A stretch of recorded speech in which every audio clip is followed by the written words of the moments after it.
Our team had a lot of fun putting together Path of Exile's 3.15 expansion, and we've got a lot to share with you. Today's livestream is a busy one. We'll start by revealing the details of this expansion's new Challenge League. Then we'll show you how this expansion is going to dramatically shake up Path of Exile's metagame in a big way. Thirdly, we'll talk about our plans to make Path of Exile more challenging, restoring some of the adrenaline and terror that you may recall from the good old days of closed beta. Next up, we're going to talk about Path of Exile Royale, the 100-player Battle Royale mode that we experimented with back in 2018. We'll be launching a restored and revamped version of Royale today, once our question and answer session with Ziggy D has concluded, and this event will run over the weekend. Anyway, there's a lot to discuss, so let's get started with the trailer for Path of Exile's next expansion.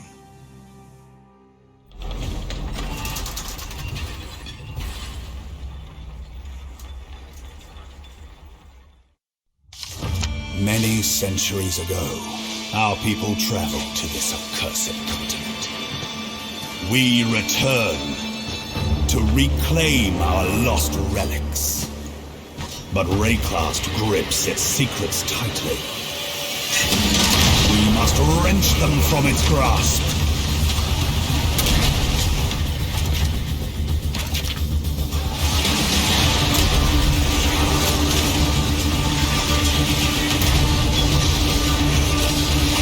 You know violence, we know trade. Retrieve our relics and we'll strike a deal. We will follow the path of our forebears to discover their unknown fate.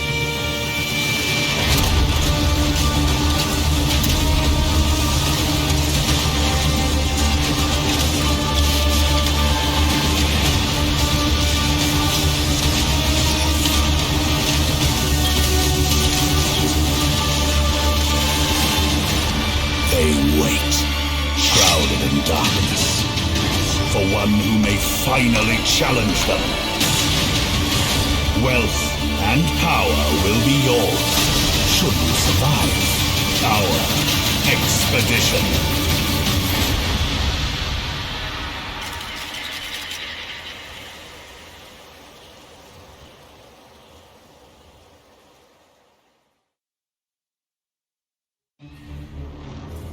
Alright, I've got a lot to tell you about. Let's start with the Expedition League itself. Long ago, Kalguran explorers came to Rayclast in the hope of colonizing it. Rayclast did what it does best, and they never returned. In the Expedition League, you will meet a group of Kalgurans who have set out on an expedition to investigate the fate of their ancestors, and recover special ruined artifacts they left behind. The ancient Kalgurans underestimated the dangers of Rayclast, and this new expedition is no exception. They need your help to protect them from the undead that rise at their expedition sites. As you travel through Rayclast, you'll encounter the Kalgurans at sites they believe their ancestors attempted to settle in the past. By the time you get there, they will have marked the site with signs indicating where chests are buried, holes indicating where their ancestors lie, and will have possibly unearthed some remnants of past Kalguran settlement. Due to the unique nature of Rayclast, the Kalgurans have found that the most effective way to excavate these sites is with explosives. And that's where you come in. You'll place a chain of explosives across the expedition site, carefully planning what each blast is going to unearth.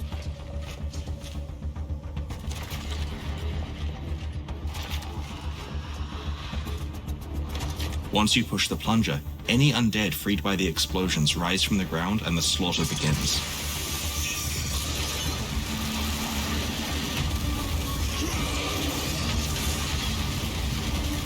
Some of these fallen Kalgur are more difficult and rewarding than others, and have been indicated with special markers.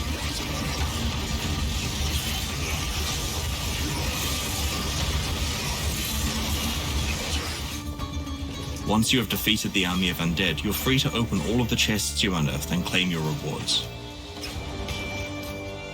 It's up to you to decide where to place the chain of explosives to maximize your gains.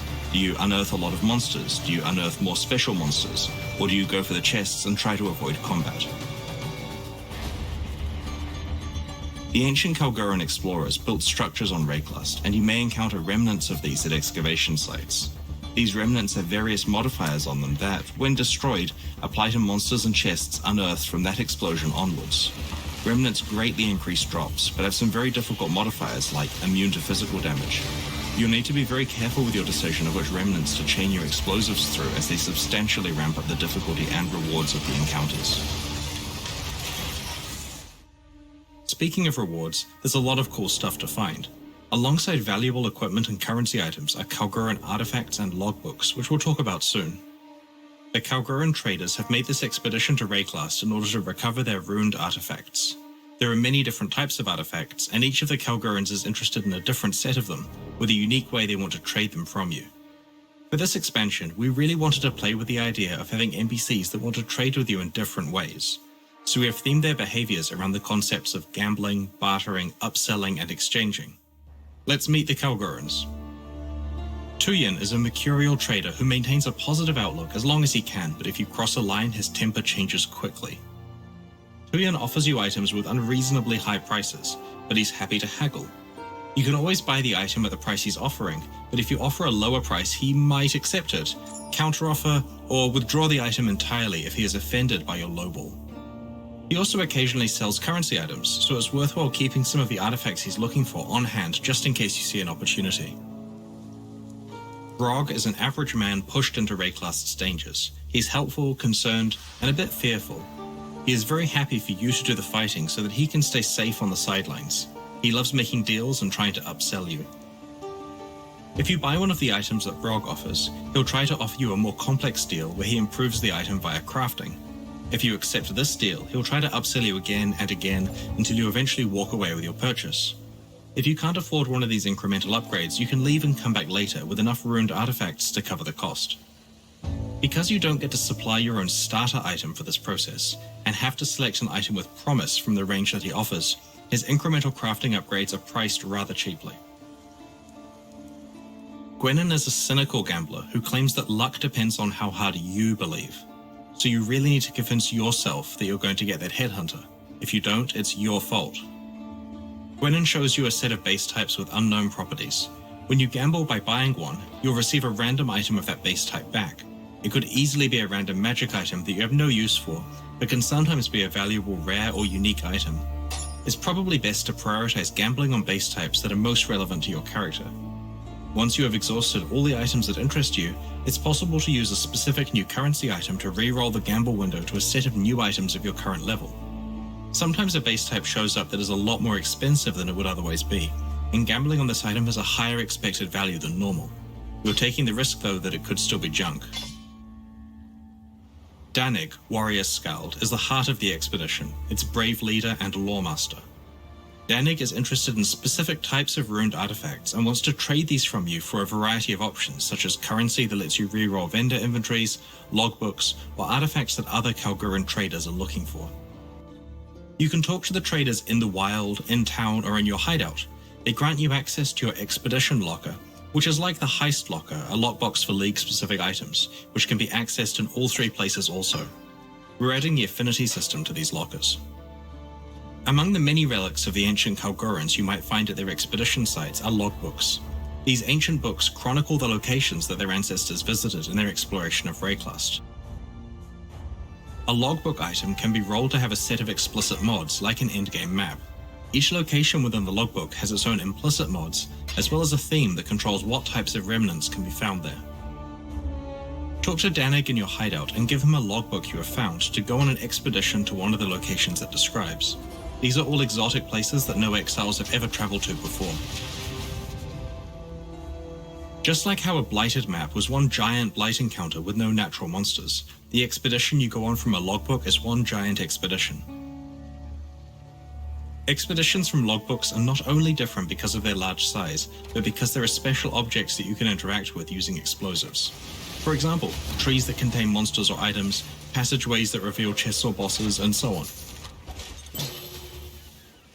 Speaking of bosses, there are some formidable ones for you to seek out, and a set of valuable new unique items and base types that can only come from expedition content. The Kalguran people are not from Rayclast, so their items do not have the same defensive properties that ours do. Instead of armor, evasion, and energy shield, they have ward. This new base type is a pair of boots that grants ward and can get mods that improve it. The way that ward works is that you have a certain amount of it, and that amount is fully deducted from the first incoming hit that you receive. Your ward is then disabled and takes 5 seconds to re-enable. At that point, the next hit you receive is substantially mitigated in the same way.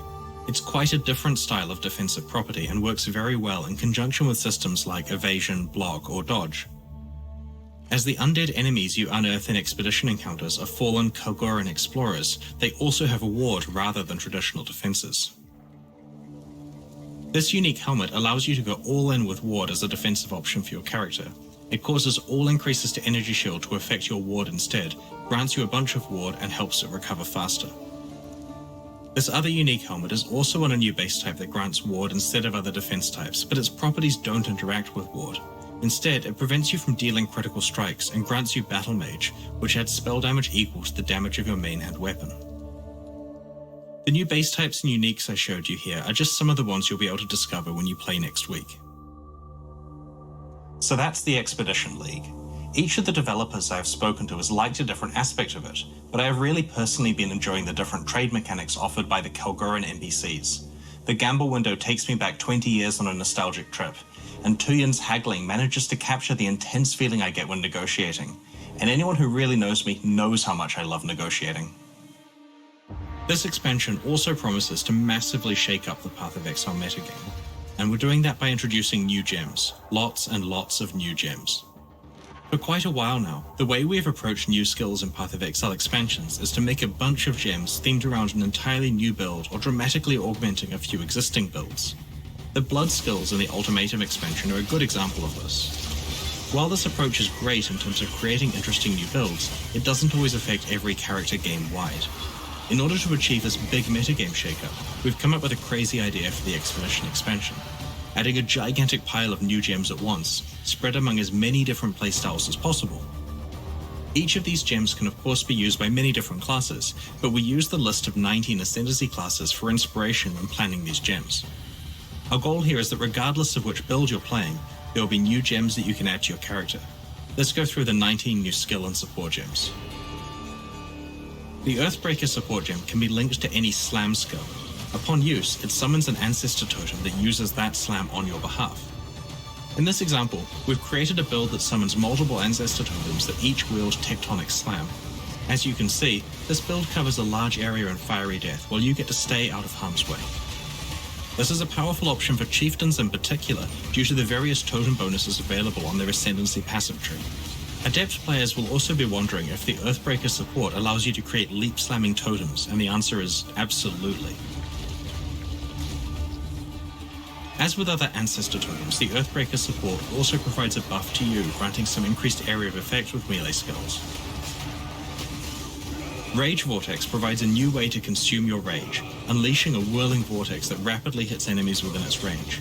It gains damage and area of effect based on how much rage was sacrificed. The vortex slows down when enemies survive being hit by it, causing it to deal intense damage to tough targets.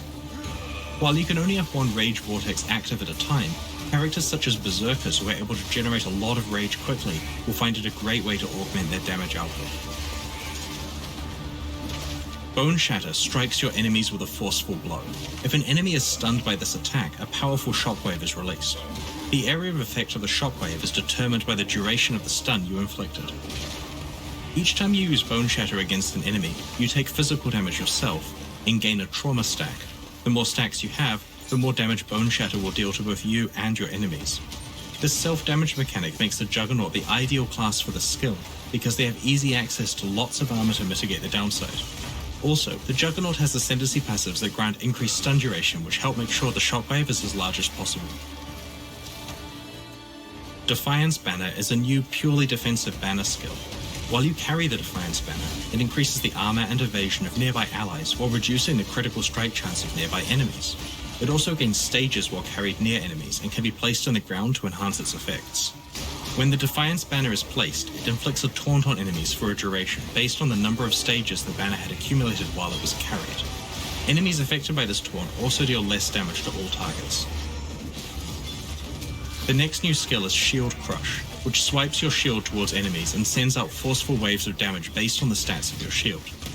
These waves can shotgun enemies with up to 2 hits at once, so while Shield Crush is great against groups, it's also effective against single targets and can be used alongside Shield Charge and Spectral Shield Throw. We've improved both of these skills so that the overall aggressive shield build is more powerful. The new Behead support gem can only support strike skills and is basically like a mini headhunter. When a supported strike kills a rare enemy, you'll steal one of its modifiers. Obviously this gem can't be as crazy as the full headhunter experience, so it comes with some restrictions. Stolen modifiers can persist for 20 seconds, and slaying another rare enemy will replace the modifier you have active. The Behead support gem also grants you more damage against enemies on low life. In conjunction with the Slayer's Bane of Legends Ascendancy passive, this bonus really embraces the execution theme of the Behead support. Storm Rain is a new bow skill that fires arrows that stick into the ground. These arrows periodically pulse with lightning damage that arcs to nearby arrows. This skill works very well with multiple projectiles because you can quickly set up a large patch of lightning death. Existing ballista skills in Path of Exile pick their own targets, like sentry guns do. They'll start shooting immediately and will generally target the closest enemies. While this behavior is usually great, sometimes you want fine control over what your ballistas will fire at. The focused ballista support gem causes your ballistas to pick the same targets as you, and they will only fire when you fire your own ranged weapon. It also makes the ballistas fire a lot faster than they otherwise would. This support gem allows you to effectively focus fire on specific enemies such as bosses. Explosive Concoction is quite a novel skill. It introduces several new concepts that haven't been explored with skills before. Here you can see the Pathfinder throwing an explosive projectile at monsters. Firstly, you may notice that the Pathfinder isn't holding any weapons. This is because Explosive Concoction is the very first ranged skill that can and must be used unarmed. It's also the first skill that directly interacts with the benefits provided by your flasks. When you throw your Explosive Concoction onto a targeted area, it deals fire damage and uses available charges from your Ruby, Sapphire, and Topaz flasks to grant bonuses based on what flask charges were used. The skill still works even if you don't have the appropriate flasks or charges to consume, but correctly managing your flask setup can greatly enhance the power of this skill. What we really love about this gem is that it brings to life the idea of throwing your flasks at enemies and having them explode. In conjunction with the flask-focused benefits provided by the Pathfinder's Ascendancy passive skills, we're really excited to see what new playstyles are enabled by this gem. This is the Ambush skill. It teleports you up to an enemy, blinds them, and exerts your next one-handed melee attack. This exerted attack has a high critical strike chance and multiplier. In addition to this helping your assassinations, you can also use Ambush to quickly re-engage targets after dashing away. Voltaxic Burst grants a buff that counts down to 0, triggering a burst of lightning damage around you with a portion of that damage converted to chaos damage. Enemies slain by your Voltaxic Burst will also explode, dealing chaos damage around them based on their maximum life. You can stack up many Voltaxic Bursts on yourself at the same time. Consider using duration modifiers to modify the timing of the explosion so that you can cast the skill from safety and then move into a strategic position before it explodes. When you use Blade Trap, you throw out a mechanical device with 2 copies of your weapon attached. These blades spin rapidly in a circle a set number of times, dealing damage to anything they pass through. When dual wielding, the trap rotates faster but deals damage based on both weapons. Because it's a trap, Blade Trap behaves a little differently to other attack skills by operating independently of your attack speed. This means you'll have some interesting itemization choices to make and focusing more on damage modifiers rather than the typical focus of maximizing attack speed. Summon Reaper creates a single powerful minion that uses fast melee physical attacks which cause bleeding. While the Reaper is active, you can use the skill again to direct the Reaper to a specific location, dealing a powerful attack along its path. The Reaper wants to be your only minion. It reduces the life and damage of your other minions, and will consume them to heal itself and gain damage and speed buffs. When designing this new skill for the Necromancer, we wanted to explore the idea of having a single ultimate minion. While there were ways to somewhat achieve this before, the Reaper is quite different in its abilities and interactions with other minions. It also feels much more active and directly under your control. One quick note though, the Reaper will absolutely eat your animated guardian if you're not careful. Forbidden Rite is a powerful new spell that fires an exploding chaos projectile at a targeted area. It also targets a selection of enemies in an area around the player's location and fires projectiles at them too. But be careful, Forbidden Rite also inflicts damage on you when cast. If you can find a clever way to mitigate this harmful downside, you'll have devastating and widespread damage at your fingertips.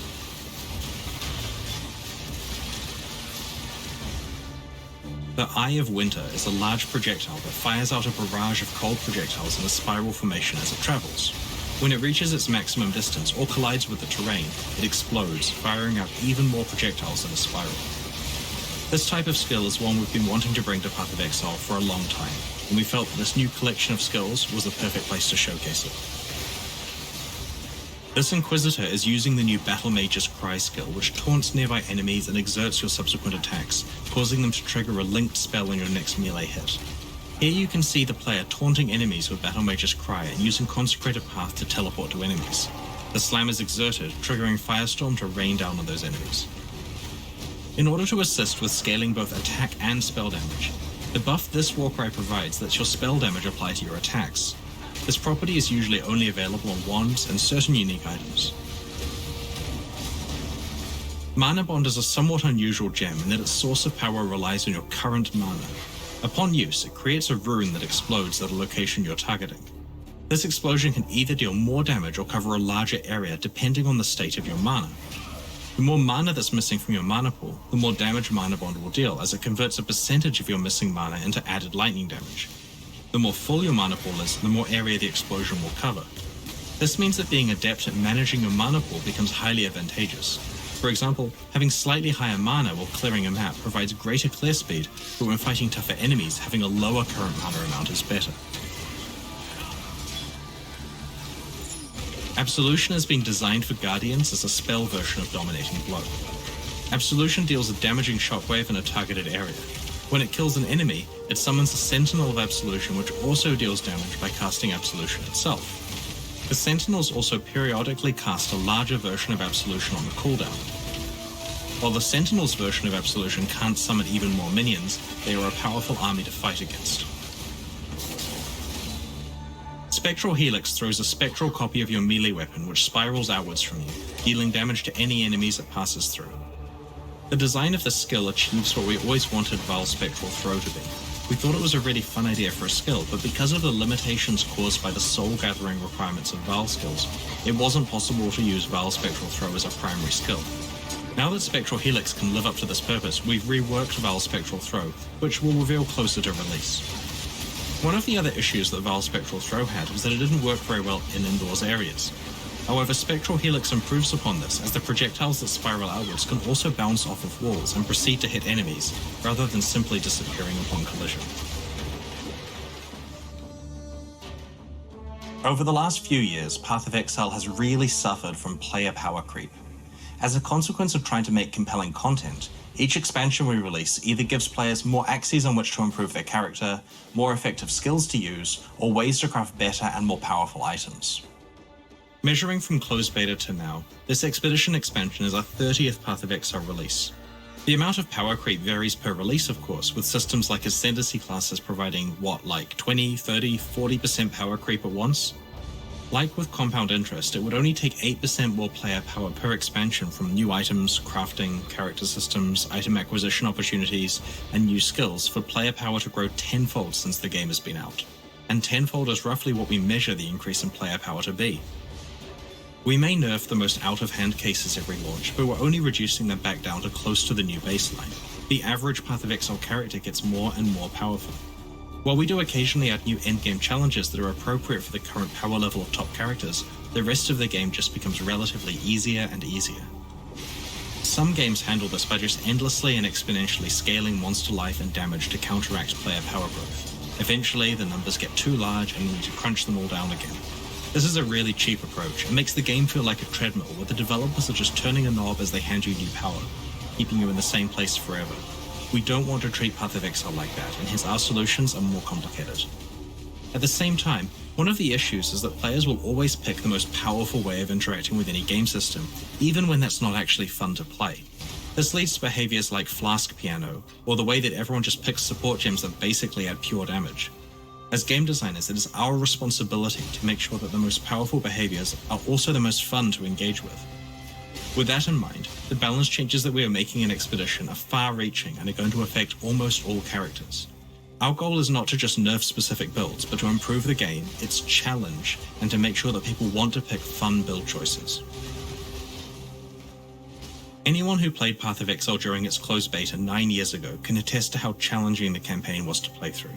Early monsters were dangerous and terrifying, able to kill a character in a few seconds of inattention.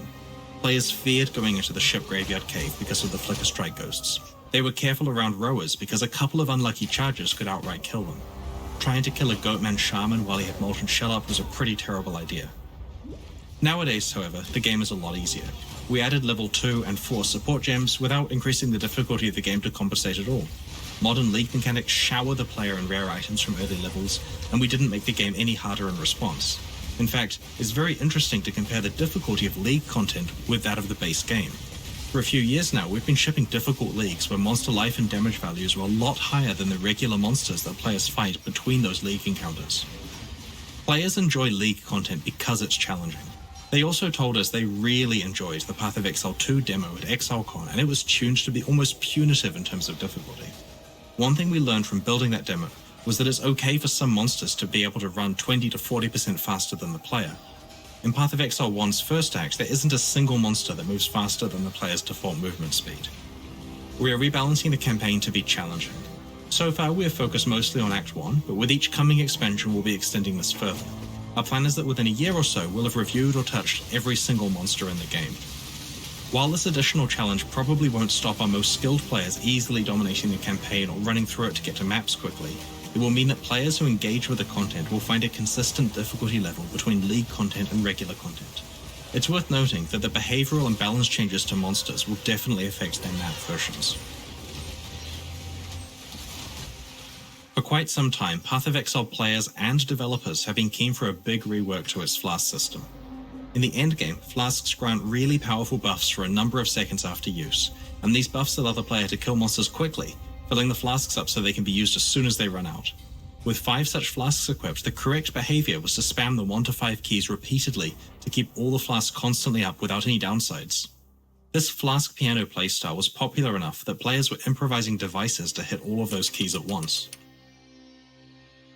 Spamming the same set of keys repeatedly to get a powerful set of buffs that rival the power you get from your entire set of equipped items is not a fun game mechanic. It's unbalanced and certainly isn't nice on your wrist. It prevents us from balancing the game well for players who aren't smashing their keyboard constantly and seriously restricts the design space we can use on flasks. In addition, certain unique flasks completely outclass other ones in terms of raw damage output. It was pretty clear to us that Path of Exile will be a lot better if we did some serious work on flasks to make sure that their incentives were aligned with fun rather than with spamming blindly. Most utility flasks and unique flasks have been rebalanced. Expect a lot less permanent power from flasks. Flasks that provide raw defense or raw power are the ones with the biggest nerfs. Some flasks have been selectively buffed a bit if they were underpowered or less popular. In the Expedition expansion, there are now 3 ways that you can use flasks. You can either continue to use the rebalanced ones the traditional way, or you can apply one of the 2 new types of currency items to your flasks. The Instilling Orb and Enkindling Orb drop as part of the regular drop pool from regular monsters and chests. The Instilling Orb will cause a flask to be used automatically upon a specific condition being met. For example, when its charges become full or when you become affected by Ignite. This means that in the cases where you would previously want to time a specific flask usage, you can now rely on it happening automatically, with the only trade-off being that it may consume charges that you otherwise wouldn't intend it to. There are a variety of different conditions, and a random one is enchanted onto your flask, overwriting the others each time you use an Instilling Orb on it. The Enkindling Orb prevents utility flasks from gaining charges while active, but provides a big boost to their effect, duration, or various ways they interact with their charges. There are various different types of boosts, so you can use more orbs to reroll for the one that you want. When a flask removes a curse, it no longer applies a period of immunity to curses. Flasks that remove ailments now only provide a period of immunity to that ailment if they actually removed it. So if you get ignited, use a dowsing flask to remove the ignite and to gain immunity for a while. You can't spam the flask before you're ignited to be permanently immune. If you want permanent mitigation of ailments, there are other options for your build. Note that we have rebalanced ailment mitigation in general, so there aren't a few options that completely outclass the rest. Monster density in Path of Exile gets a lot higher as you play through the game. When we initially balanced flask charge generation a decade ago, we did not anticipate the levels of monster density we would reach by 2021. Monsters in Acts 6 through 10 now generate fewer flask charges, and monsters and maps generate even fewer still. So now there's a lot more strategy involved with flask use. Flasks don't gain as many charges, so are a little harder to constantly spam, and aren't designed to provide such a powerful slew of permanent buffs. But you can control which provide larger than normal effects and which are triggered automatically as part of your build. We have reworked existing flasks such as Basalt and Aquamarine flasks and have introduced new Corundum and Gold flasks. For a while now, we have been concerned with a power gap between support gems. There are gems that grant huge multiplicative damage bonuses, and there are gems that do a bunch of stuff you don't really care about. When you're building a character, by far the correct choice is just to stack on all the multiplicative damage bonuses and ignore all the interesting utility support gems because their opportunity cost is just too high. We are reducing the damage bonuses on the support gems that are clearly just about huge damage boosts and trying to give them impactful and appropriate downsides. For example, the Controlled Destruction support gem now penalizes critical strikes multiplicatively. Overall, this works out to a total of somewhere around 20%, potentially as high as 40% damage reduction for a character using a fully 6-linked skill with entirely damaged support gems. There's much less impact for characters that use utility support gems or those who didn't have a 6-link setup. This achieves two goals for us. Firstly, the gap between good and bad support gems has been narrowed, creating more interesting build opportunities. Secondly, player damage output in the endgame is reduced, which is a goal for this balance pass. As I mentioned, we want to iteratively restore challenge to Path of Exile. It's worth clarifying that we haven't buffed unused utility support gems as part of this balance pass. It's fully intentional that it's a reduction of power for the most damaging ones. When we're designing skills for Path of Exile, the mana cost of the skill is a mechanism to allow us to have larger impactful effects. Bigger skills should cost more mana to cast. Unfortunately, this entire mechanism is currently bypassed by triggering skills as this skips their mana cost. This basically means that we can't design really powerful spells. In 3.15, triggering skills through support gems will require paying their mana cost. In fact, sometimes it now costs more than casting the gem by hand. Thankfully though, this isn't very hard with well-constructed characters. Certain support gems that were originally disabled from supporting triggered skills, like Arcane Surge, can now be used to support them. Builds that use triggered skills are some of the most interesting characters in Path of Exile, and they are often the best representation of the craziness that our character customization system allows. We're confident that they are just as powerful as before, but we now have more interesting design space to explore with future skills. Now let's talk about movement skills. As you know, most interaction with monster behavior is essentially bypassed if you're using an extremely effective movement skill.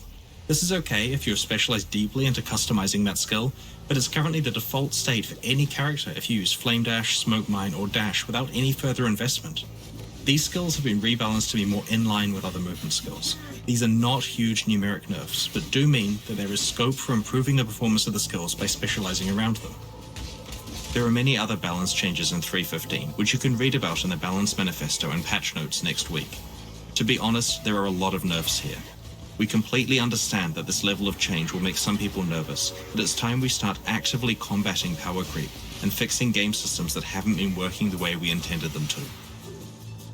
I think that the metagame of Expedition is going to be fascinating. The reduction of overall player power, combined with all of the opportunities from the new skills and flask system changes, should create entirely new sets of builds that we haven't previously seen. You guys are always surprising us with what you do, and we can't wait to see what you come up with here.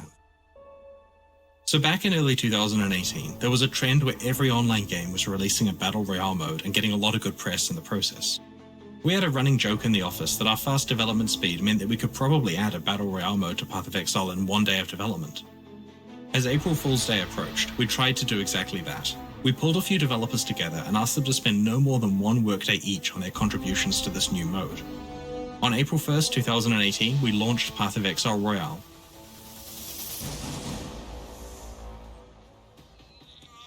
Goldram! Yeah, buddy! It was a quick and dirty job, so we only left the game mode turned on for a couple of days.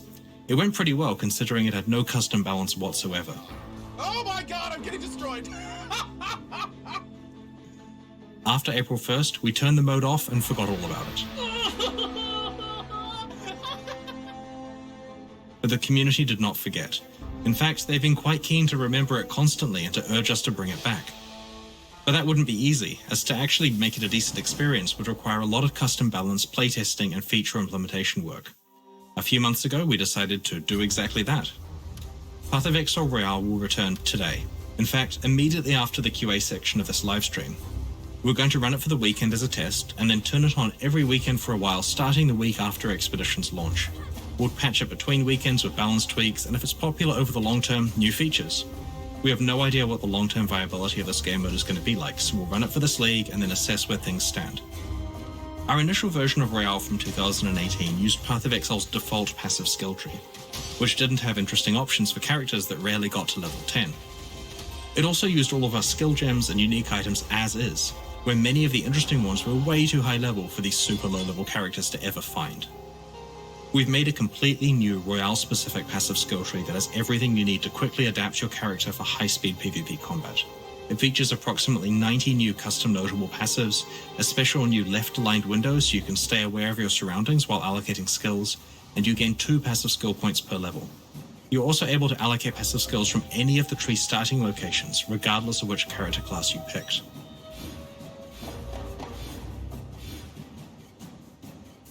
We have created low-level versions of around 50 iconic skill gems, 20 support gems, and over 70 unique items.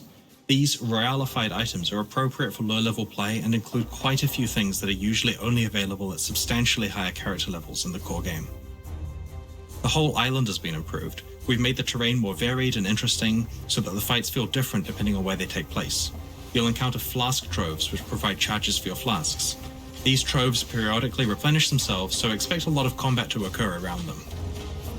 There are many other small improvements you'll notice when you play Royale, such as an improved spectator mode, improved leaderboard, and ability to pillage items from players through a special interface rather than having them clutter the ground. You don't need to delete and remake your character for each game, as you could just reuse your old one, which is automatically reset to level 1. Your prize for coming first on a Royale event is this new Roa Dinner hideout decoration. It's a bit like a Challenge League totem as it grows more impressive as you win more events. Royale is available to play today, as soon as our Q&A session concludes in about 45 minutes.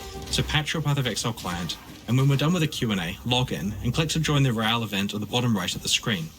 For more detailed information on how the mode works, check out the news post we just made on pathofexile.com. We'll be running the event from today over the weekend. If you don't get a chance to play Royale over the next few days, we'll run it again every weekend other than Expedition's launch weekend for the next few months. Please check it out and let us know your feedback. Keep an eye on our news over the next week as we reveal the finer details of what's coming in Expedition, including the full patch notes on Tuesday, US time. We'll move on to the Q&A shortly to answer your burning questions, but first, let's have a look at the new supporter packs that are available right now to celebrate the launch of Expedition and help fund ongoing development of Path of Exile 2, and special modes like Royale. The Soulkeeper and Aesir supporter packs come with masses of points to spend in the store, social frames, forum titles and badges, a download of the digital soundtrack, and of course exclusive cosmetic microtransactions like armor sets and weapon skins. The Soulkeeper series comes with an exclusive pet, and the Aesir series an exclusive set of wings. On top of the traditional small and medium-sized supporter packs that are consistent with ones we've released in the past, we're also adding an optional new third tier for each series. This new tier includes an exclusive apparition portal effect and a slightly better ratio of points per dollar spent. The introduction of these new packs should give you more options for what combination of each pack series you purchase. Like always, it's possible to upgrade between pack tiers within each series. Thank you so much for your support. Purchases of these supporter packs are the only thing that fund the ongoing development of Path of Exile, as well as expansions like Expedition and Path of Exile Royale. The reveals we showed you today are already live on YouTube for you to link to your friends in case they missed the live stream. Please do so. We'd love to have as many of you as possible joining our expedition next week. It's time for the Q&A. If you have any questions from what we've shown you today, please get them ready because I'm about to be joined by Ziggy D as we answer your questions from Twitch chat. And after that, see you in Royale.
Good morning from Australia and New Zealand exiles. I'm Ziggy D, and I'm joined here with none other than the Chris Wilson. Good morning, Chris. How's it going? Hey, things are going good. That was a lot. That was pretty spicy set of reveals there. And Yeah, we've been apprehensive about that one. yeah, I imagine there might be a little bit of nerves going into some of the nerfy side of things. I almost said it there, in fact. Some pretty big changes here with flasks and general balance and stuff like that. That I imagine a little bit make you a little bit nervous to reveal. Yeah, we're pretty confident in the changes, though. Some of them have been a long time coming, and it's often the case that we'll have something we want to do in a given league and then push it both because it's hard to rip the bandit off and make nerfs, and also because the more we make at the same time, the better we can get the balance by balancing around them simultaneously. Yeah, we'll get into the nerfs and difficulty changes and flasks and things like that a little bit later. But I wanted to start off with some questions about Expedition League, the new league that's been revealed. My first question is, what sort of failure states do these expeditions have? Like, if you die during the explosive excavation process, does it fail, or can you come straight back into it? It's pretty permissive. You can come back in, basically. There's no timers and no automatic failure. Essentially, as long as you've got enough portals to get to the area, then it's easy to come back and resume, whether you're placing explosives or doing the combat part of it. If you're playing one of the expeditions that's accessed through a logbook, then it's got 6 portals, like a map does, for example. So providing you haven't depleted those, you can come right back. I imagine with a different power level for people to get used to, that'll be helpful. Yes, The there'll be fact that some. there's not like a hard failure state, lose things a la heist or something like that in Yeah. this situation. Are the logbooks the mappy system for this endgame only, or are they available sooner? They're available sooner. They kick in, I think, Act 3 onwards, so you'll start to get them relatively soon. So that'll give me another thing that'll make it take a lot more time to get to endgame as I get You can distracted think of enough. it a bit like the temples of Etsuatl, of course, but they're Right. fully tradable. So if you don't want to play them and just want to rush to maps, you can always trade them for some currency. You also added Geed gambles. I'm just gonna say, I mean, you touched on it with the 20-year nostalgia.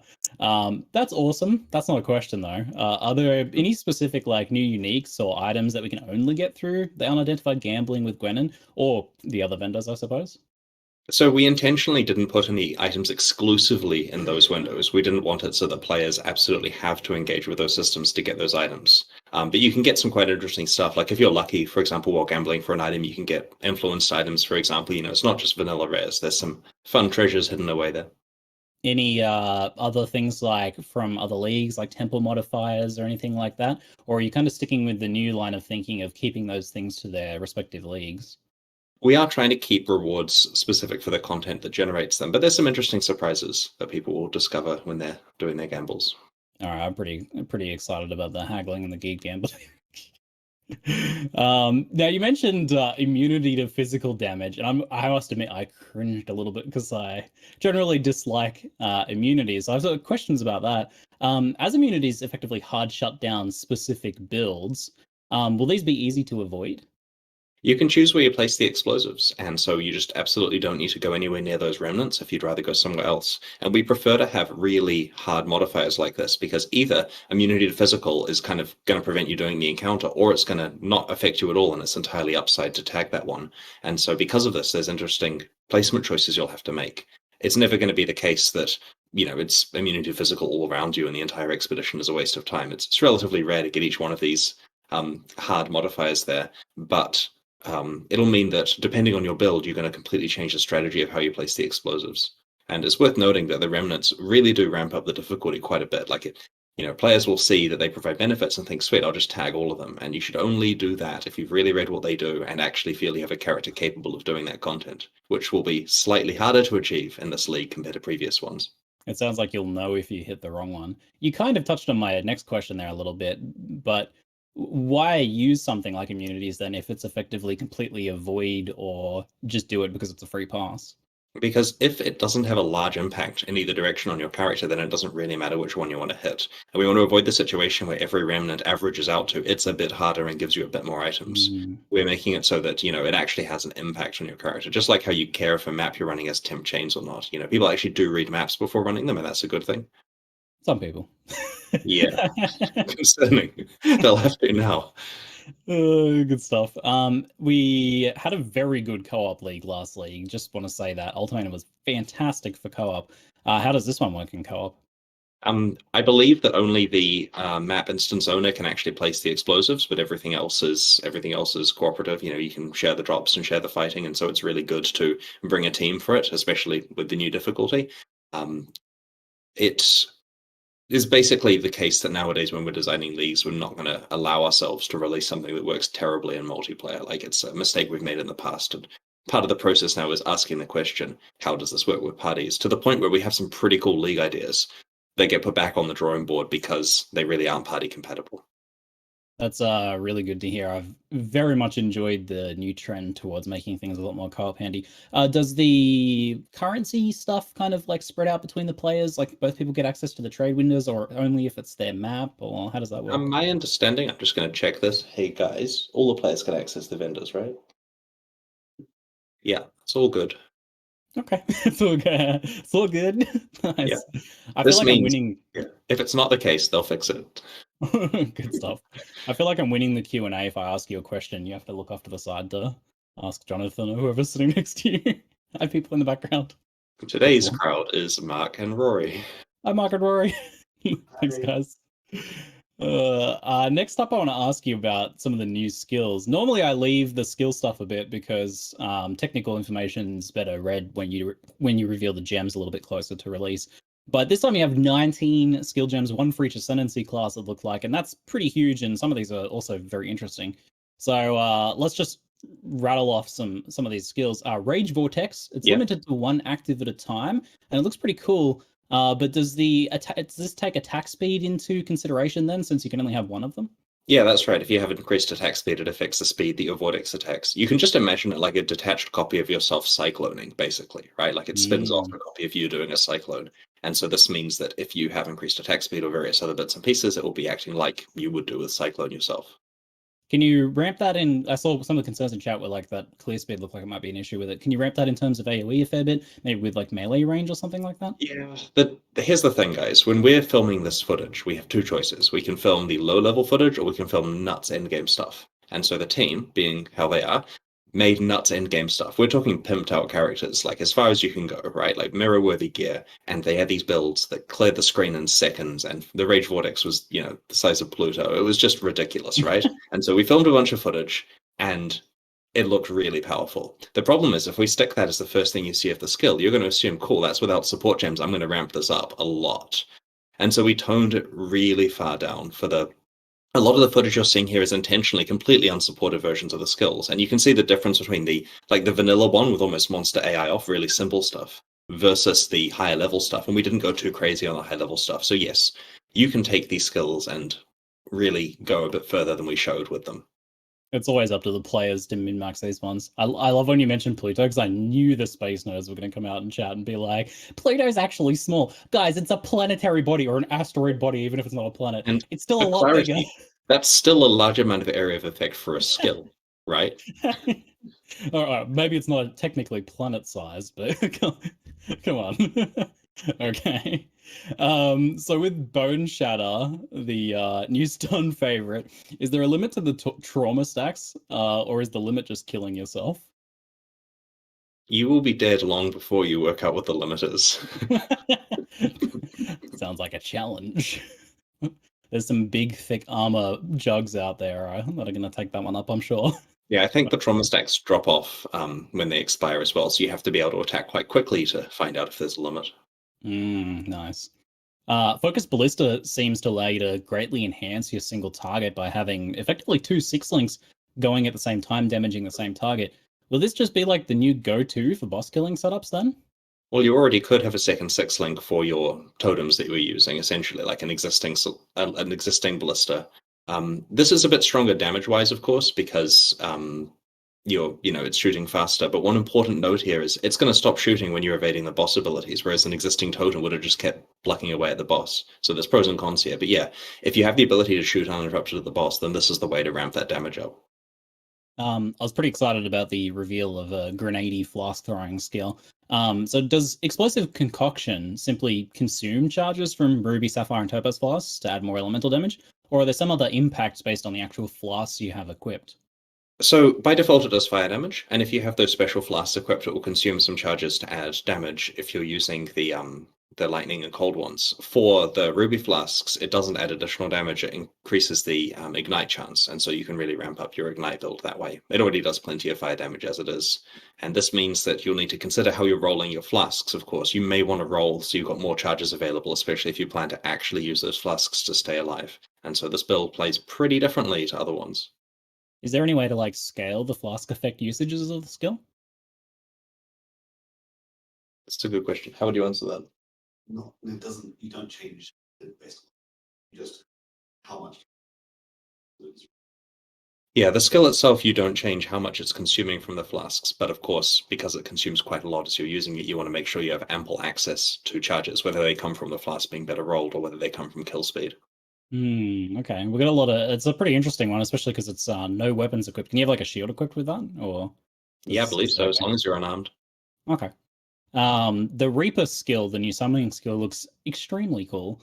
But it's designed to be more of like a single minion build, which you talked about a bit.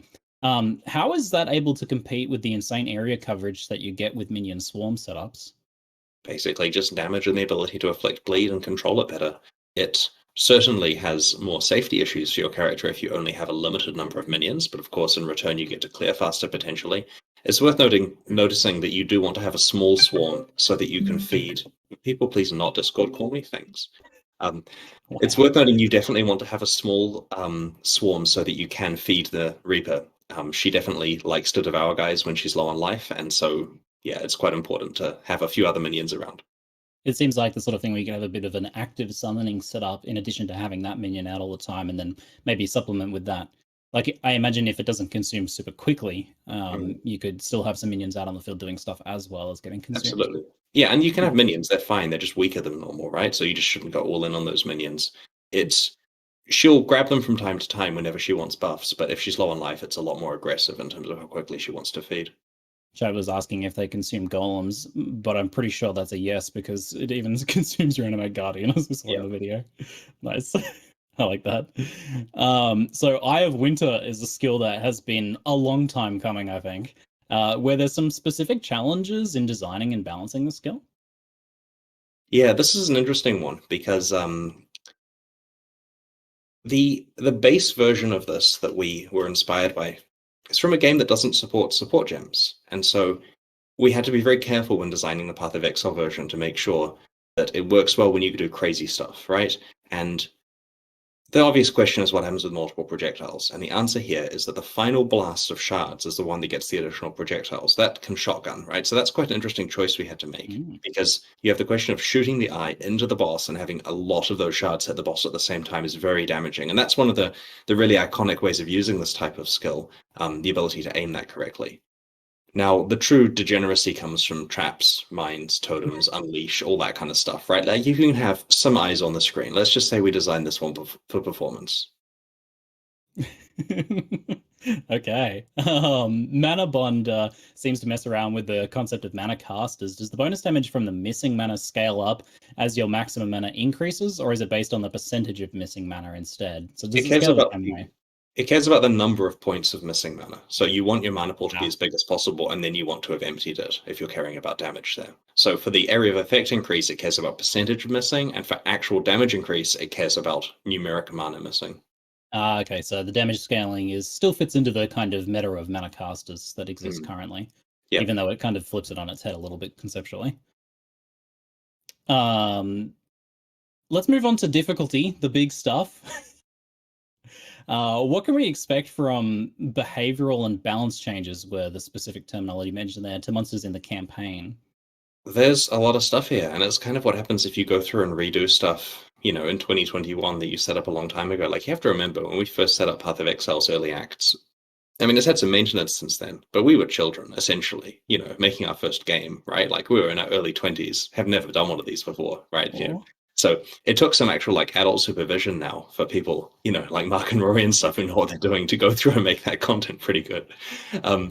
So basically, the monsters have more life, they move faster, they on average deal more damage per second. There's lots of aesthetic changes, a bit of like modern, let's make this stuff not necessarily like redo the art, but in terms of making skills and stuff like feel a lot better than the monsters are using.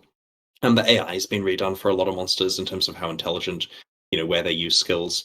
There's even some leading behavior where I think Hellrake will shoot his glacial cascades out in front of where you're running to, trying to tag you, which is terrifying when it happens to you and makes, yeah, you really wonder what's happening there.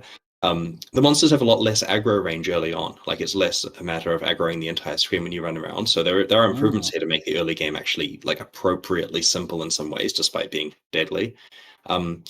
We had a look at monster density in the first act. We actually found that the second half of Act 1 had much lower monster density than the first half, so we fixed that. We've added some new monster types to Act 1, specifically in the prison and Merveil's caves, so yeah, it does feel pretty different, and we kind of have a thing at the moment at the office where we'll kind of dare team members to just play through Act 1, I'll watch you, and it's fascinating to see the results. And so yeah, they're working through the other acts as fast as possible so that we don't get too much of a jump between the two types of content. But basically, the intention is that the campaign is actually a fun experience to play through. And for players concerned that that doesn't add to their mapping experience, yeah, you can probably still use your advanced PoE skills to get to maps quickly. Like it's not that much of a speed bump for the game to have some challenge along the way. You'll still get there in hours. It's fine. And secondly, these changes do affect maps a little bit. The monsters will start to become more intelligent, and a year later, maps will be quite a lot more fun to play because all the monsters will do intelligent stuff. I quite like that you mentioned the reduced aggro range as the thing, because that sounds like a trend towards fighting fewer but more interesting and tougher enemies, which is something that I've wanted to see for a long time. So is that a trend that we can expect to continue? We want there to be enough enemies that it does feel like you're fighting packs, of course, rather than just single super intelligent guys. But at the same time, there's no need to spam monsters if we don't need to, right? Like it affects performance, it affects a number of factors. So we want the fights to be about the right size. And we haven't gone through and reduced monster density in maps here. It's just making sure it's appropriate for the campaign. It leads into the idea that I often talk about on stream, which is difficulty via like just a lot of spammy stuff happening all at once, or difficulty Ultimatum. that you can actually read and engage with. Yeah, Ultimatum versus say the boss fight of Ultimatum. Right. And this is something that we worked very hard on with Expeditions Combat, because we looked back at Ultimatum and just said, like, this is just throwing monsters at the screen, right? Like, this is a case where you kind of close your eyes, spam your clicks, and hope that you survive. Whereas with Expedition, we want it so that the monsters, you're purposely choosing the hard monsters, a bit like Legion, for example, and then you're actually able to interact with them in combat with telegraphed attacks and interesting stuff going on. And so we think we've done a much better job with combat in this league. In fact, while in the video I explained that I liked the NPC mechanics with the merchant trading and stuff, honestly, the actual moment-to-moment combat of playing the expeditions is a breath of fresh air compared to recent leagues that we've released. It's good to hear. What should we expect in terms of other nerfs that you haven't mentioned in the video? Is there anything else? I think that it's better to wait for the manifesto that we're going to be posting about that stuff. We didn't hold back on the usual nerfs that we do. There are buffs as well.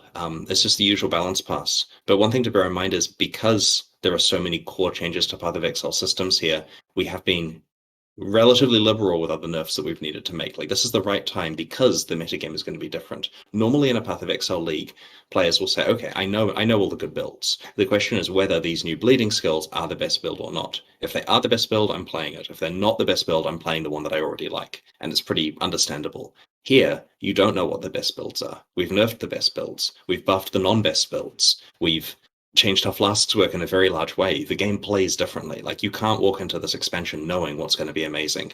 And that's going to be quite an interesting process of discovery. So the number of viable builds, both due to the uncertainty and due to the fact that there are actually more viable builds now, is going to be quite high.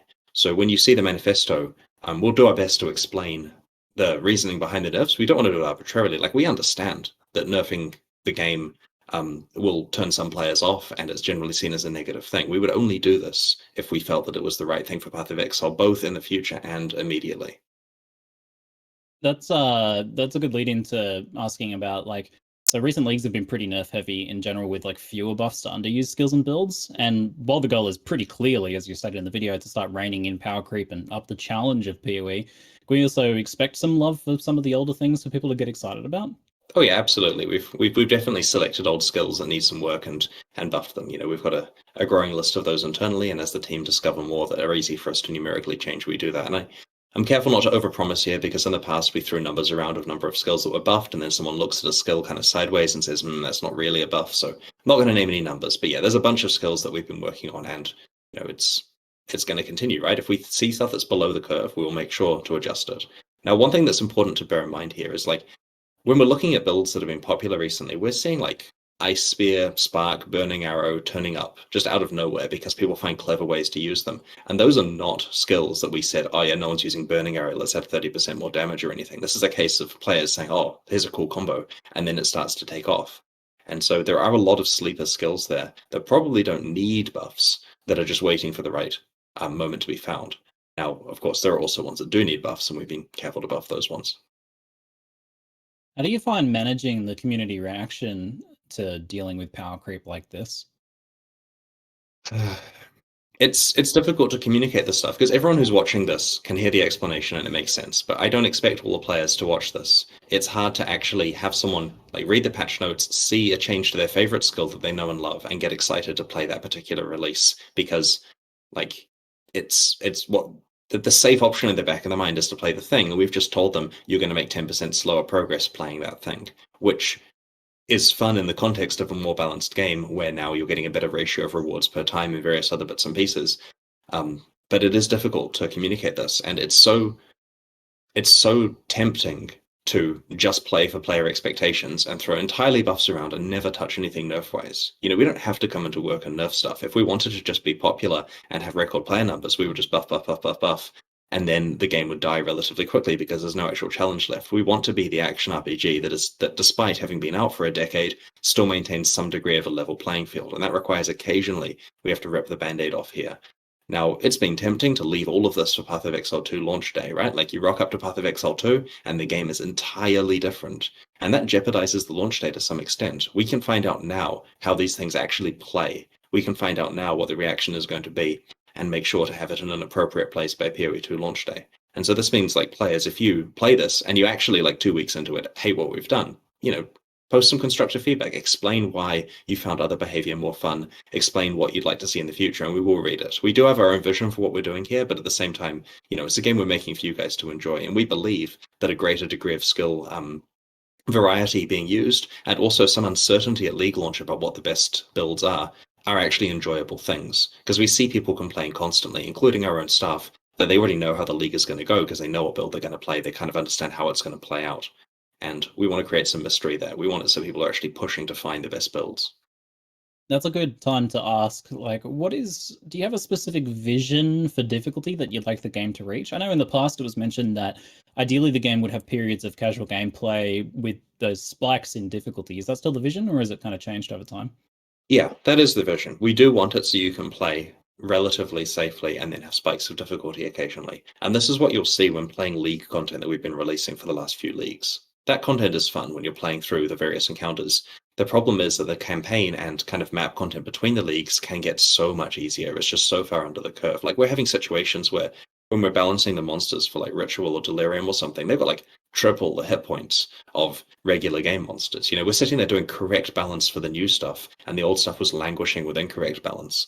And that's why we've been working to raise it back up again, and also to make sure there's more consistent rewards and so on. So it's worthwhile playing both types of content.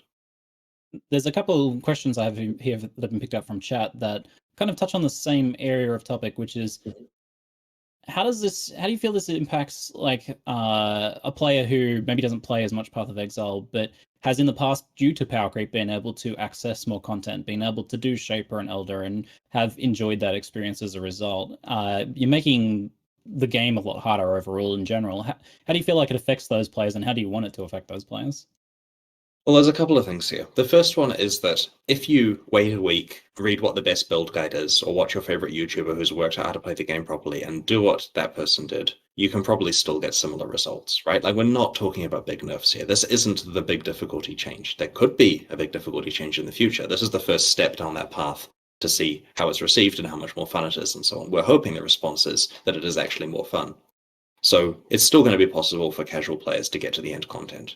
And then the second thing is, philosophically, should there be content that requires a lot of work that not everyone can get to, right? I'm not saying creating content for the 1%, I mean creating content for the 15%. There are arguments that there should be content that the casual player just can't see without significant time investment. Now, of course, it sucks if that's something they were seeing without time investment before, and now you've taken it away from them. But over time, as we maintain the difficulty in a good place, any new expansion content we add, like at the next endgame expansion, for example, maybe that will be difficult enough that the casual players may not get to see that without a bunch of work. Backing onto that question, there's been like content you've added that has been tuned towards the power creep. So like new content, difficult content, higher end game bosses, league content, stuff like that, that is designed for the level of power we had previously. Is some of that stuff going to be tuned to the We new? are making sure it's in a good place balance wise. A lot of it's to do with how late into the league people see it, right? Like, let's say the league's out for 3 months. We're not saying it should take 90 days of grinding to get to some of the content, right? That means people have to just sit at their computer for the entire 3 months without a job, which is unreasonable. But at the same time, is it okay that people are killing the absolute end bosses within days of the league coming out, right? Like that. It feels it could take a little bit longer. Now, at the moment, we're not just extending that arbitrarily. Like, we're trying to make actual reasonable balance changes to the game rather than just saying, oh, this grind is twice as long because we want people playing longer. That's a bit of a cheap shot there, but we are looking at ways that we can make sure that there's a lot more progression before you reach the end of the game and run out of stuff to do. Chat says yes, it's fine that people reach those bosses in the first few days, but I think that kind of like expands the question out to, is that more about like, the Tai killer killing the boss in the first few days, or is it more about like the larger bulk of players killing bosses in the first few days? Where are That's you a great aiming there? question. And people are living vicariously through the top streamers and stuff. It is a question of whether or not you want your favorite good streamer to take a bit of time, whether you want to race, if you see what I mean. Like, these events to, to kill top bosses and so on. Is that more fun if it takes a little bit longer? And we haven't extended this particularly large amount. It's more of a philosophical question here, but we are trying to experiment with this in ways that don't just punitively say to players, hey, that thing you used to do is now just going to take longer because we feel about it. There are no like experience nerfs, for example, in this expansion, even though we desperately want the race to 100 to take what it used to do. That's not a change we're making, without careful consideration and some upside to it. This is all kind of ramping towards like having less of the overt jump to Path of Exile 2's gameplay. How do you like? What happens if it feels like it's going in the wrong direction as you get towards Path of Exile 2? How much room is there to kind of like shift things in a different direction? Do you think? This is why we're doing it now, right? Path of Exile 2 is at least a number of leagues away, and if we continue this work rather than just kind of sweeping it under the rug for later, which is what we were doing before to some extent, if we actually proactively start this now, we can get the feedback and data that we need to make sure it's in a good place, because we've been careful with Path of Exile 2. Every system change we've made is an improvement on PoE 1, and the content is great, right? There is no doubt that Path of Exile 2 is going to be successful. The scary thing is where it comes balance-wise, because we don't want to launch it with the crazy tier of Path of Exile balance that the game has evolved to with power creep. And so this is our strategy of carefully getting things into the right place before PoE 2 is released, and so the players have a good expectation of where things are going and what they're going to receive. I want to get onto flasks because that's a huge topic. Absolutely. So not only have flasks, like the flask issue effectively contributed to play hand strain, but the design intention of the entire system seems to have been lost over time. So it doesn't really seem like a very easy thing to change, though, however, because it has some really far-reaching gameplay and balance implications and intertwines with builds and all sorts of other gameplay aspects. How do you think the proposed changes are going to change the moment-to-moment gameplay of Path of Exile? I think moment to moment, you're going to be less reliant on your flasks, like they have less overall power contribution to your character, and your wrists will hurt less, I think. That's very good to hear. I've got more questions about that later, but does the new flask charge like gain balance mean that we're like simply forced to use our flask more strategically as a result? You still get a lot of flask charges. It kind of shows how bad it was that we can cut map flask charge game by 3/4 and you still get plenty. Like, that was just to prevent it being literally free to use your flasks. But ideally, yeah. Ideally, yes, there'll be a lot more strategy, especially if you choose to use enkindling orbs, because they really ramp your flasks back up to like where they were before, but in return you don't get flask gain while the flask is active. And so that means you've got your kind of super flasks that you're intentionally starved on charges, and you can choose which ones they are. How does this affect boss fights and the flask charge gain from boss fights, or is that left unchanged? So it will affect boss fights that have ads. If there's a bunch of monsters being spawned, they'll grant less charges. A lot of boss fights, especially newer ones, don't really have ad waves. Like we give you flask charges during, Cyrus fight phases, and that hasn't been changed. That's about the same. If you want to have more uptime or power during boss fights, you can use enkindling orbs if you feel that's necessary for your build. This is something we've playtested. Like, maybe it's a bit harder, but harder with bosses is kind of the right direction. I noticed that some of the utility flasks in specific have been nerfed heavily, like Basalt Flask being changed to give more armor instead of mitigation for any build. Now, this whole change is a bit counter to my expectations with this systems change, as I thought flasks would be kept fairly powerful in effect, but reduced heavily in uptime. So what led to this approach of making the flasks weaker as well? Well, there's two things going on here. We wanted more strategy and less spam, and we also wanted less overall flask power. Like the intention here is not just, make flasks more interactive and fun, but also nerf flask power. Now, in this case, because you have enkindling orbs, you can choose between the uptime and power choice, right? Like if you want flasks that are weaker, that can be used quite frequently, just use them how they are. Like you get them still quite a lot. And if you want ones that are impactful like before, but you use less frequently and more strategically, enkindling orbs can help. And of course, instilling orbs let you trigger on conditions where it's necessary for that type of flask. That auto triggering of flask stuff seemed pretty interesting. Will we get like a list of the sorts of things that you can trigger on? Yeah, we'll put that together. So it's pretty cool. There's some interesting stuff there. So there's like trigger on adjacent flask use and various interesting stuff like that, as well as all the conditional ones. Like we're not holding back on trigger on bleed, for example. Like all of the things that you'll need to trigger on are definitely there. This is something I thought of while that was being discussed in the video today only, but why make that like an item that you craft randomly onto the flask? I know that's kind of Path of Exile style, but instead of having the auto flasking thing be something you can set up via like a menu or something like that?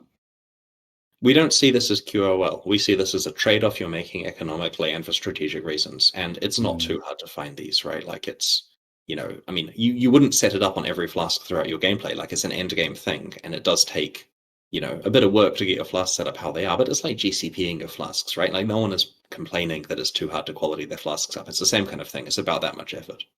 Okay. Do these new currencies, can they be used on unique flasks as well? Yeah, unique utility flasks. Cool. So no life flasks for those auto trigger. We would like the enkindling and instilling orbs to work on life flasks. There are just some interesting technical challenges and balance challenges there. So we haven't been going nuts with like nerfs to how the non-utility flasks are working here, as far as I'm aware, at least. And like this question's like, if I drink a life flask, then I drink a different life flask, then a third one. The way that it internally deals with those life gain buffs is complicated. So when the buff ends, it's hard to say which buff is ending when in various ways, and so triggering when the buff ends, which is one of our conditions, doesn't work particularly cleanly. So we've got some work to do there from a technical point of view. And then if we're allowing auto triggering and ramping of your life and mana and hybrid flasks, we certainly want to do a balance pass on those as well, but that's a future thing. Okay. How will Pathfinder work with all of these changes?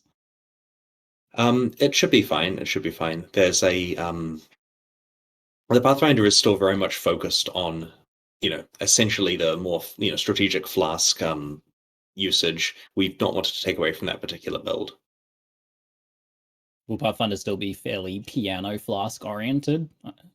They'll have the ability to trigger where it makes sense. So if your strategy was wait until I'm got corrupted blood on me and then use Staunching, you can of course rely on the flask triggering automatically if you choose to.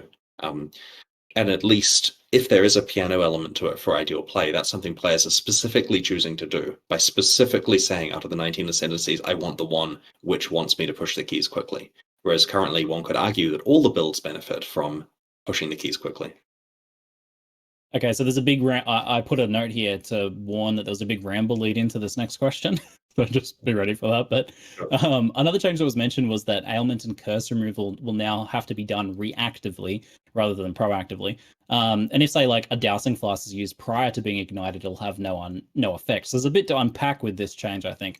Reactive flasking could be a really good thing for gameplay, I feel like. In some cases, for example, you're fighting a boss that ignites you, so you've got your finger hovering over the flask to get ready to douse that ignite, and that is like engaging gameplay effectively. However, there's some cases in Path of Exile where this sort of change is potentially concerning. Like, for example, you cannot anticipate being frozen sometimes when enemies have blanket added cold, or there's a mess of enemies a la Ultimatum that you cannot identify sources of potential freeze from. So most players going to need to build freeze immunity to avoid awkward and unexpected freezing while mapping, for example. Well, there are a lot of options here. Your first one is you can get an instilling orb to trigger on freeze. If you really don't want random freezes, then you set up your orb so that as soon as you're frozen, it unfreezes you, right? The second option is good reaction times, right? You forego having to do that, and instead, when you're frozen, you press the button if that's how you want to play. Then you've got alternate ways of doing freeze mitigation. There's also the Aquamarine flask now has an implicit property of reducing like chill effects or freeze effects on you by 40%, so that will still allow you to perform actions and so on. And so there are several different ways you can deal with this, but at the end of the day, if it's a chance that monsters can freeze you based on their properties, then you have to have some way of dealing with it. Wait, so the Aquamarine was reduced freeze effect. That means you can still do stuff while frozen. It just Is slows that you down correct? instead. Yes, you can. Oh wow, okay, that's unexpected. So now that Flask can only be used to remove curses and not apply curse immunity, is there any plans for curse maps? Because curse maps I feel like were pretty painful, and we mostly just were able to ignore the problem due to curse immune flasks. So there are now some new passive skills which affect curses that you could consider, but basically we're wanting it so that if you're playing a curse map, rather than going curses, get rid of it, you instead think about what the curse is actually doing and find some way of mitigating that particular effect on your character. This sounds like work, but it's not really that bad. Okay. There's some balancing changes prepared for or planned for ailment immunity and stuff like that, and sources of those things. Yeah, we have done some work on element immunity. When we actually had a look at element immunity there, and this is covered in the nerfs and the manifesto, there were quite a lot of very, very, very powerful ways that just trivialize the concept of having element immunity. So we've done some work there. Now it's a more diverse set of things players have to focus on, which is just one of the nerfs we're going to have to discuss and learn to love together. Seems like something to expand upon in the manifesto. Yeah, we just didn't want to turn this into a 3-hour round.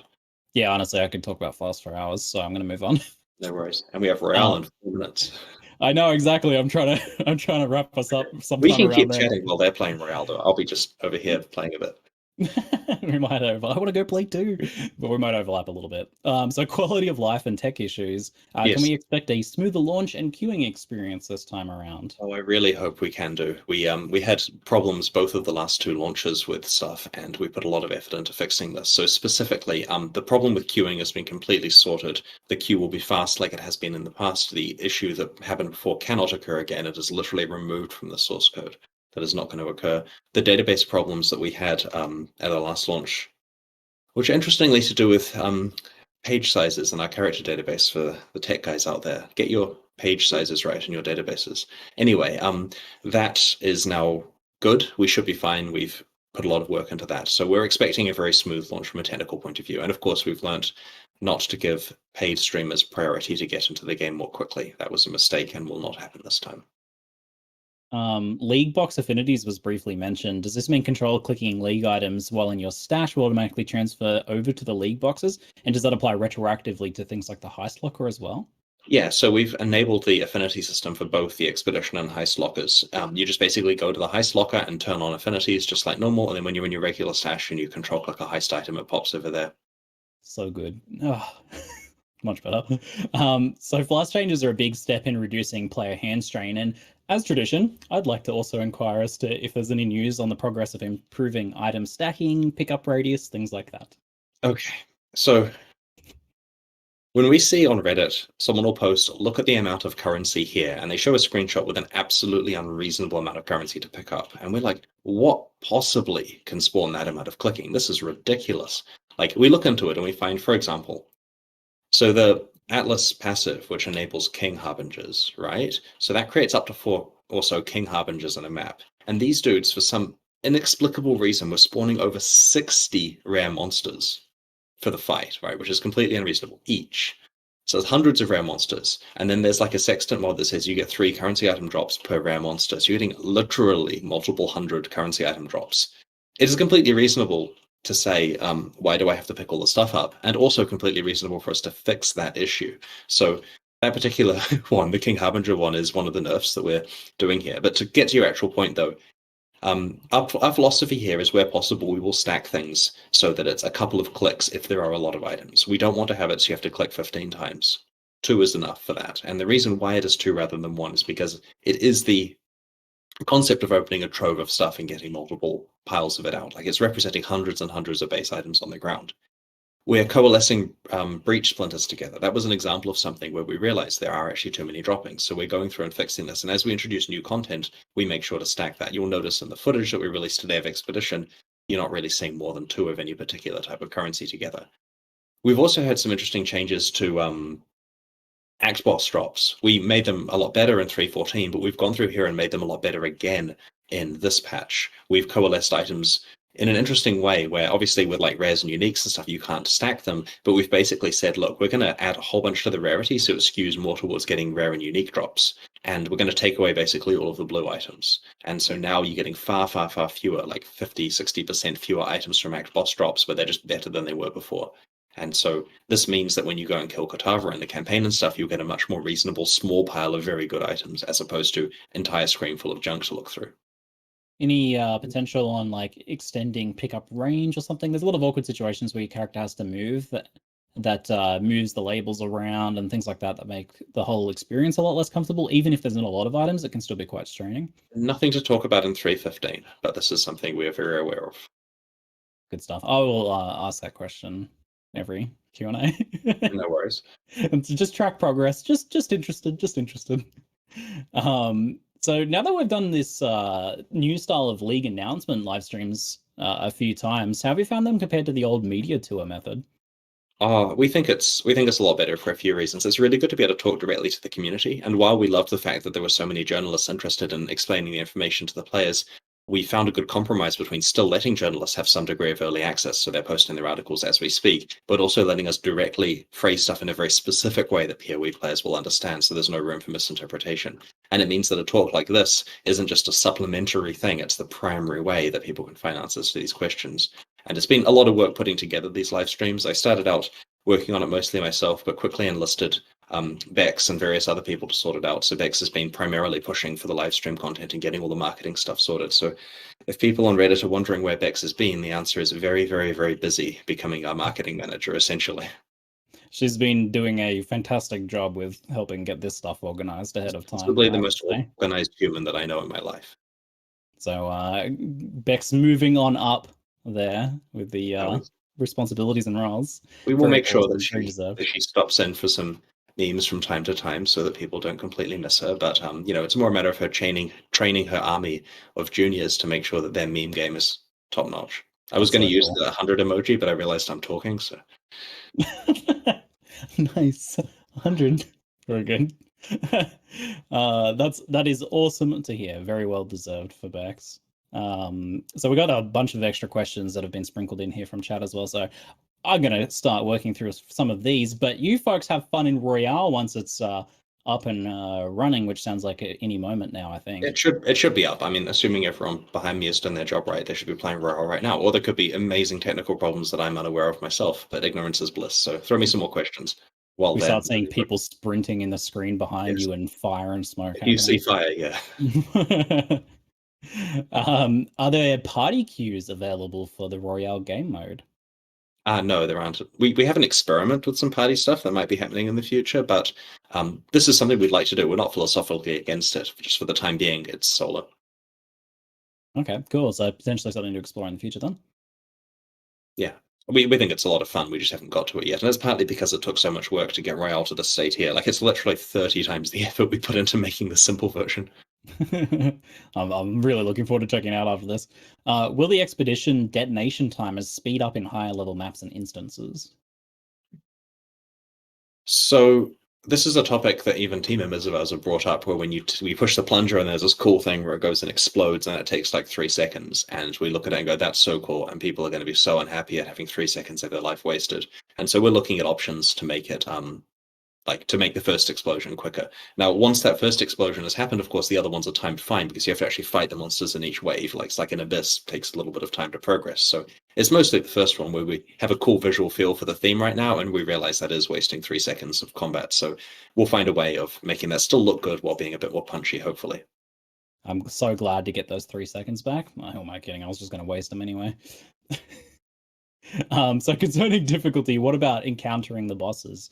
Like the look at the chance for the Taskmaster, for example? Oh, I think that's asking about like what is the chance to see the Taskmaster? Is that an RNG thing like we've had sometimes in the past? So you find the bosses in those logbook expeditions generally behind certain objects, like you'll find some passageway or some fallen tree or a hole in the ground or that kind of thing. And who knows what's going to be in there? Maybe rewards, maybe bosses. And I don't know what the odds are, but I mean, my understanding is it's not meant to be incredibly, incredibly rare. Do you guys want to weigh in at all vaguely on that? Yeah, you'll know if it's a boss chamber. You'll see it on the mini map when you get in there, so you know that it's boss time. Mhm. But also, there's going to be an implicit on the maps that says there will be a boss, so you could trade for another player for the map boss. So the map has got an implicit mod on it that lets you see whether there's a boss there, and then once you're in the map, it's clearly marked on the mini map. So it's less of a cool secret that I was implying and more direct, which is probably what you It want. can be a surprise, but there is also a Okay. rare arc that you can trade for. Got it. Right. So it can be a surprise, but you can also explicitly trade for logbooks that have the boss mentioned on them. So if you want to do bosses, you can trade for that. And if you roll a boss and you're not ready, you can, of course, trade it away. Ace. Thanks, Rory. Have you ever thought about creating an in-game character creation tools like the PoE builder? This also, I guess, might be like there was a thing briefly tested actually that was like highlighting this passive skill tree. Whatever happened to that? There's this concept on the Tencent Chinese realm about these like recommended builds that they have each season. So when you log into Path of Exile, it gives you these 3 beginner builds, and you can choose them, and they're kind of themed with various ascendancies, and it recommends a variety of passives. And this is very much kind of a choice that the Chinese publishing team have made that they feel is appropriate for their player base. The way we've kind of evolved our community with its build guides and so on works a little differently in our opinion. So we haven't rushed to put that kind of hand holding for new player stuff in there, because there's other ways, like they can literally watch your videos to find out how to play, if you see what I mean. So it's a little different. And because of that, we have a system in there where when you have a recommended build loaded, it highlights the passives. It basically says this way, and they're marked in a certain way. And so we experimented with a system where you can create your own like layouts there. You can basically flag passives by right-clicking them or whatever, and then save these files and potentially share them. And we have that implemented. It's just a bit janky and it needs some work, and we're not entirely like we want to make a big thing out of it if we're doing it, so you can actually share these and you have it so that if you like you go to someone's build guide and there's a downloadable thing that you get, like an item filter, which then has the low level, medium level, high level trees, and it shows you the correct order for allocating stuff and that kind of thing. It hasn't been priority number 1, right? Like in that amount of effort, we can get Royale up or nerf most of the game, right? Like there's a lot of other things we can be doing with our time, so it hasn't been prioritized. But yes, it is something we're aware that people want to do. It's probably never going to be a Path of Building level of build prediction. While tools like Path of Building are of course incredibly useful, we do want in the game client people to actually have to like kill the monsters to get their skills rather than theory craft it and then be done, if you see what I mean. Oh, chat's cracking me up. So basically, go big or go home on that one. Yeah, and it's just a priorities issue. Like we can, if there's enough demand for having the ability to right click a bunch of skills to lay out your build so that you don't forget what it is and then share that with other players, let us know. We'll get to it eventually. All right. We kind of touched on this a little bit earlier, but this comment from chat's just so hilarious, so I'm going to read it anyway. Will they make Feared and Awaken a 9 weaker since they are giga nerfing us to oblivion?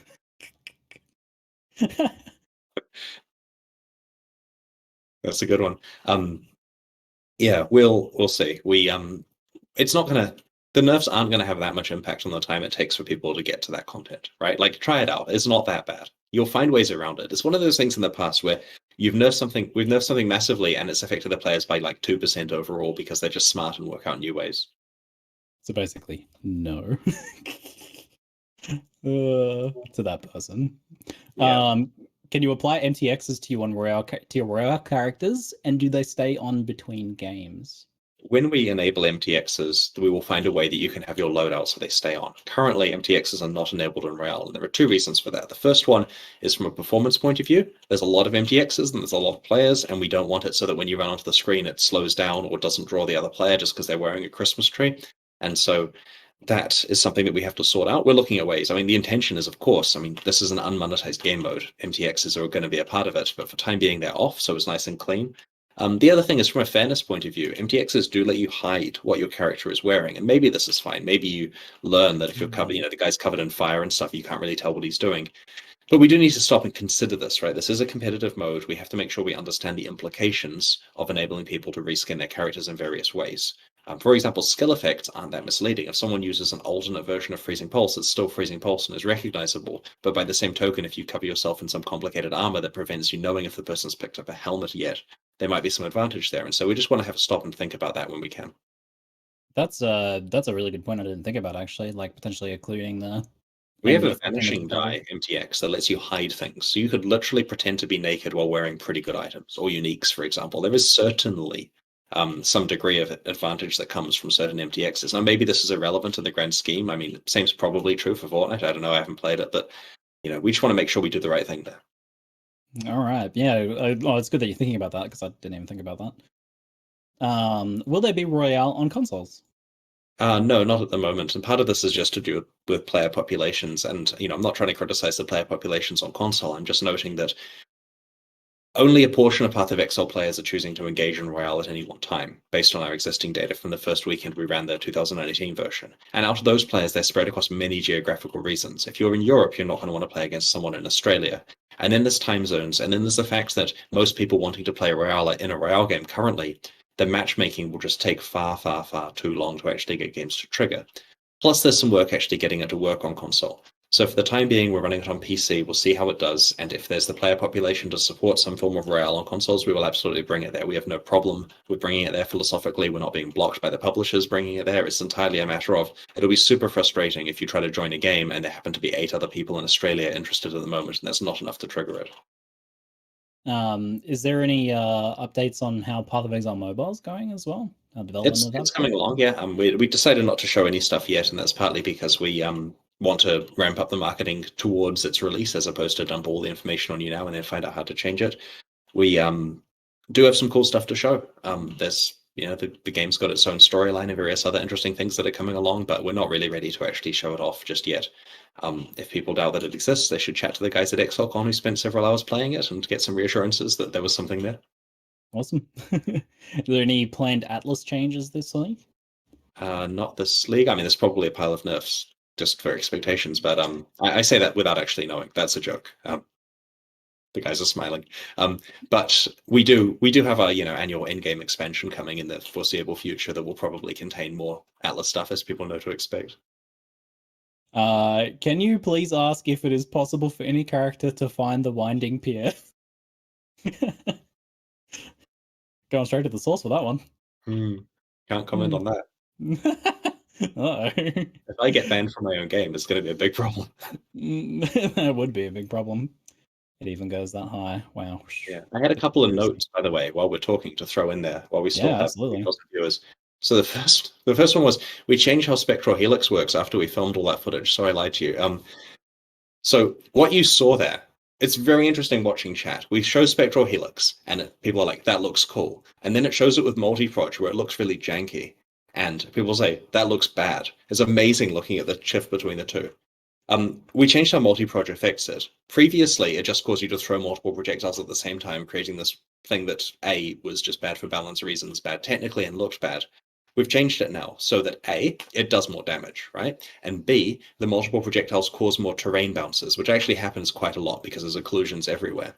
And so the skill works a little bit differently and does more damage than the version we were previously working with. And this is just due to the nature of us working on stuff for 13 weeks and having to prepare the marketing materials a few weeks out. They can change if it needs to. So Spectral Helix is now, in my opinion, a lot better. I actually kind of hated the way that Multiproj worked with it and cringed a bit when putting together that footage, but I'm happy now. And the other thing is, we talked about nerfing all the support gems, the damaging ones, right? And we did. That wasn't a lie. But what we forgot to mention was that we've also buffed melee skills quite a lot to compensate for the fact that they were really gutted by the support gem nerfs. So there have been quite a lot of melee skill buffs to counteract a lot of the nerfing there. Now, it's worth noting, we're not trying to buff melee skills in general above where they were before. There may be specific buffs to specific skills, but the support gem nerfing, which was hitting melee skills particularly badly, has resulted in some melee buffs. On the other Mm, hand, the spells in general are not buffed above where they were before or anything like that. There may be specific spell buffs, of course. that seems fair. um, so a lot of us who have watched all of these Q&As and read your manifestos in the past, we know the answer to the question of trade, like, Hmm. because it's already been discussed to death in the past. But a lot of people who haven't seen those, before we get frustrated with them for asking the question, are asking about trade. So could we just very quickly get a brief summary on trade changes, things like that? We don't have any trade changes coming in this particular update here. There are two things to note with trade. The first one is if there are things we can do that improve the trading experience that are small and prevent frustration, we'll probably work on those over time, right? We're not opposed to the idea of making trade less frustrating. We're very careful, though, that currently trade is both critically important to Path of Exile's success. Like, we're not one of those games that doesn't allow player trade. It's so good that you can find an item and it has value. You can actually trade it with other people and like feel like it's a thing that you have and you own. But on the other hand, trade is directly causing players to play the game for less time and have less fun. Like, the retention is so much better in solo self-found. You get on average like 10 times as many item upgrades per character slot when you actually have to go and find the items yourself. And so we know that if we made trade very easy, which we could in a few days make it so you literally type in the item you want, click it, you've got the item, and then there's no real need to play the game beyond a couple of upgrades to your character. And we're already seeing a bit of that with players being able to efficiently max out their character. And so it also, in that case, like combined with RMT, someone sticks some money in, and before we've even found and banned the responsible people, they've got a maxed out character and had their fun for the league. It's not a particularly good situation. And so philosophically, we want to make sure that trade is possible in Path of Exile, but it is not particularly streamlined, because if it's particularly streamlined, people will just max out their characters quickly. And we think it's good that playing the game to get items is an important alternative. Now, the item system, in terms of like the amount of spam of rares and various other bits and pieces in the game, isn't in a perfect state, right? Like we get this work that needs happening there, and so we're focusing on getting that work done so that the game itself is as compelling and rewarding as possible before we even consider any changes to the trade system. Um, it's also worth noting that for those who look at the console or Chinese versions that have the trade market and say we really want that, bear in mind that those players are looking at the system on the Path of Exile trade side and saying we really want that one instead. So there are pros and cons to both systems, and we do not intend to merge the two together to make an instant trade kind of thing. Yeah, it seems like our trade system is more powerful overall in terms of actually finding items. Just theirs is like more built into the actual game client. Theirs has the ability to make offers and have them accepted without having to meet anyone, if you see what I mean. Which has its advantages, but it's basically the difference between easy item finding versus easy item trading, if you see. And so with our system, it's a real pain to, like, it's easy to find exactly the thing you want, but then it's a real pain to negotiate with the person and learn to speak Russian and deal with all of the issues of getting the item. Learn to speak Russian. I'd be dope if I learned to speak Russian while playing PoE. Path of Excel is an educational experience. Excellent. Is there any like have plans? So quite a long time ago, you mentioned that trade cross instance trading was a plan, but it Mhm. seemed like that stopped being a plan. Is that still the case? Yes, that stopped being a plan at the moment. We realized that making trade easier in that way was probably the wrong direction. And our vision, of course, in the future involves a better item situation than there is now. But we're working towards that the way we feel we should, rather than, like, honestly, if we made the trade easier, I think it would be the death of the game. And I know that sounds dramatic, but we've watched this kind of thing happen in other places, and we're very, very careful with this. Like, we designed Path of Exile to be a thing that still exists when you people are old. Like, the goal here is you started playing this in your 20s and you will still be playing this in your 70s, and we will find a way of supporting that. And that involves not accidentally giving in to things that we really, really feel the game shouldn't have. I hope our quality of life keeps ramping then, so that when I'm 70, I'm still feeling fresh and spry in the fingers and hands department. The flask changes in this patch will help keep your wrists for a good few years still good. Good to hear because I plan on playing a lot this league start. Um, so someone wants to know. That's a long question. Summarizing, how's hardcore going to feel in this difficulty changes, basically. And they're going to have more fun than before. I know that's kind of like the answer, isn't it? It's like If hardcore's hardcore is getting just more hardcore. if hardcore is just standard with occasional annoying deaths, that's not fun. If hardcore is an achievement where, like, I got to hardcore in 315, I got to maps in 315 hardcore, which was actually a mission, that's more fun, right? Like, it's getting to maps being an accomplishment is better bragging rights for people who are choosing that mode for bragging rights and adrenaline.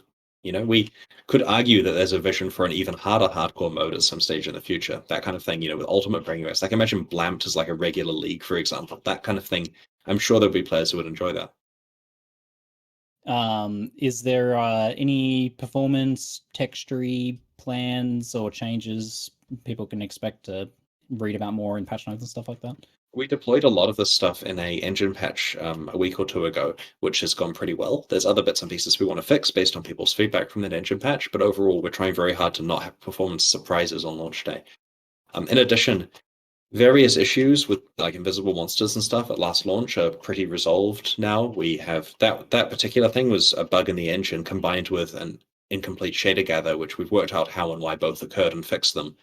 So I expect your bosses will actually do attacks you can see in this particular launch. Fantastic. Chris, thank you so much for hanging out with us today and answering a lot of questions. You're welcome. It's been fun. I'm going to go get ready to play some Battle Royale. I'm going to refresh Reddit, cry for a bit, and then go play some Battle Royale as well. Honestly, it's all pretty exciting. There's a lot here, and I'm pretty interested in seeing how big changes pan out. The fact that you're willing to make big changes is scary. And I mean, you can always walk it back a bit if you go too far, I suppose, eh?